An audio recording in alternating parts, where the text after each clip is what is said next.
I mean, I'm a radical empiricist, which I'm very strong with that. Like that's what, you know, so, science isn't about ultimately being a materialist. It's like, it's about being an empiricist in my view. And so, for example, I'm very fascinated by the so-called psi phenomenon, like stuff that people just kind of reject out of hand. I kind of orient towards that stuff with an idea of, hey, look, what we consider like anything exists as natural. And so, but the boundary of what we observe in nature, like what we recognize as in nature moves, like what we do today and what we know today would only be described as magic 500 years ago or even 100 years ago, some of it. So there will surely be things that, like you explain these phenomena that just sound like completely they're supernatural now, where there may be, for some of it, like some of it might turn out to be a complete bunk and some of it might turn out to be, it's just another layer of nature, whether we're talking about multiple dimensions that are invoked or something we don't even have the language toward. And what you're saying about the moving together of the model and the real thing of conscious, like I'm very sympathetic to that. So that's that part of like on the armchair side where I want to be clear, I can't say this as a scientist, but just in terms of speculating, I find myself attracted to these more of the sort of the panpsychism ideas, and that kind of makes sense to me. I don't know if that's what you meant there, but it seemed like related, the sense that ultimately, if you were completely modeling, like it's like if you completely modeling, unless you dismiss like the idea that there is a phenomenal consciousness, which I think is hard, given that I seem like I have one. That's really all I know, but that's so compelling, I can't just dismiss that. Like if you take that as a given, then the only way for the model and the real thing to merge is if there is something baked into the nature of reality, sort of like in the history of like there's certain just like fundamental forces or fundamental like, and that's been useful for us. And sometimes we find out that that's pointing towards something else, or sometimes it's still seems like it's a fundamental, and sometimes it's a placeholder for someone to figure out. But there's something like this is just a given, this is just, and sometimes something like gravity seems like a very good placeholder, and then there's something better that comes to replace it. Right. So I kind of think about like consciousness, and I kind of had this inclination before I knew there was a term for it, Russellian monism, the idea that, which is a form of again, I'm an armchair philosopher, but not a very good one. Broadly, panpsychism, by the way, is the idea that sort of consciousness permeates all matter, it's a fundamental part of physics of the universe, kind of thing. So there's a lot of different flavors of it, as you're alluding to. And something that struck me as like consistent with some just inclinations of mine, just total speculation, is this idea of everything we know in science and with most of the stuff we think of physics, really describes, it's all interactions. Mm-hmm. It's not the thing itself. Like there is something to and this sounds very new agey, which is why it's very difficult, and I have a high bullshit like meter and everything, but like an isness. I mean, think about like Huxley, Aldous Huxley with his mescaline experience and Doors of Perception. Like there's an isness there, and Alan Watson. Like there is a nature of being. Again, very new agey sounding, but maybe there is something to. And when we say consciousness, we think of like this human experience, but maybe that's so processed and that's so far.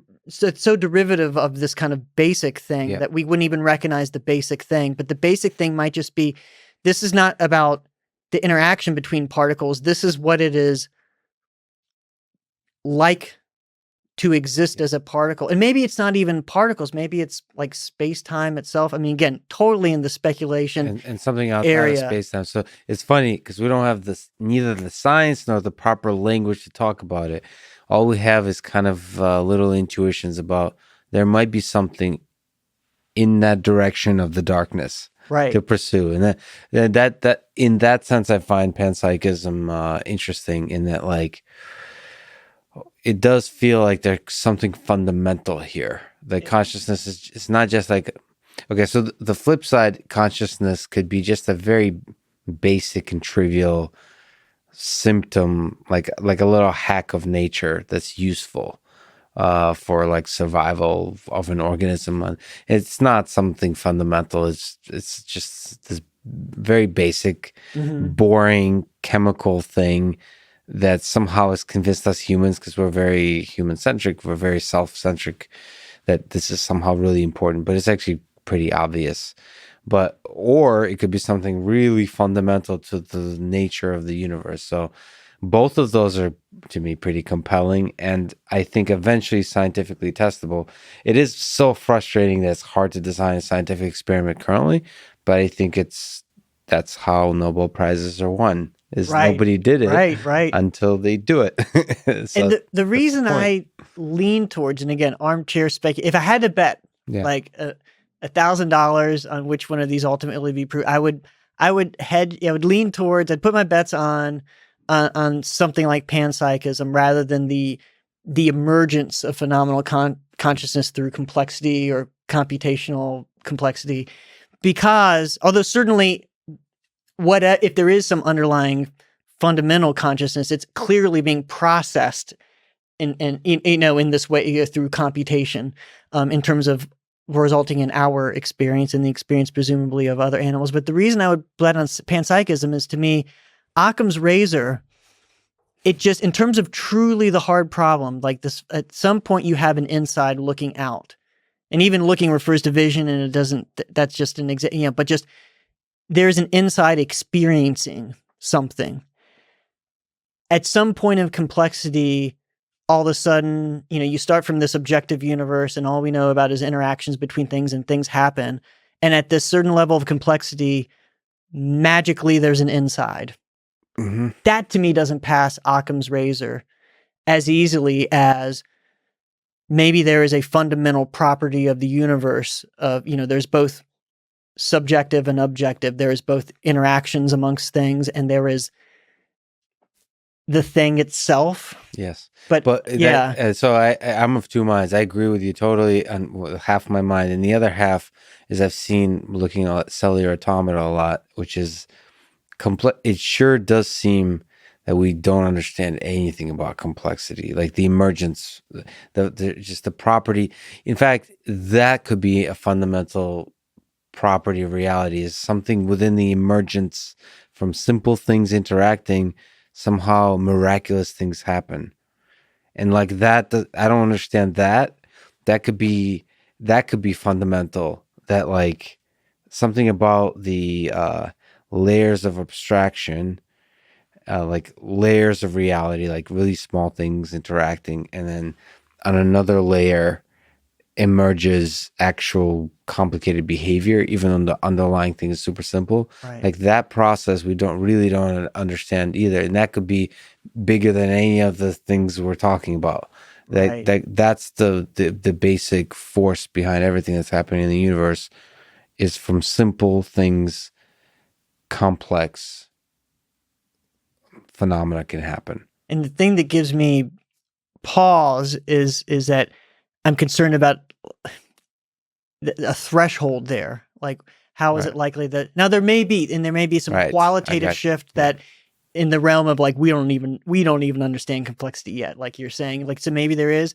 But I do think, like, if it is a result of the complexity, well, just having helium versus hydrogen is a form of complexity. Yeah. Having the existence of stars versus clouds of gas is a complexity. The entire universe has been this increasing complexity.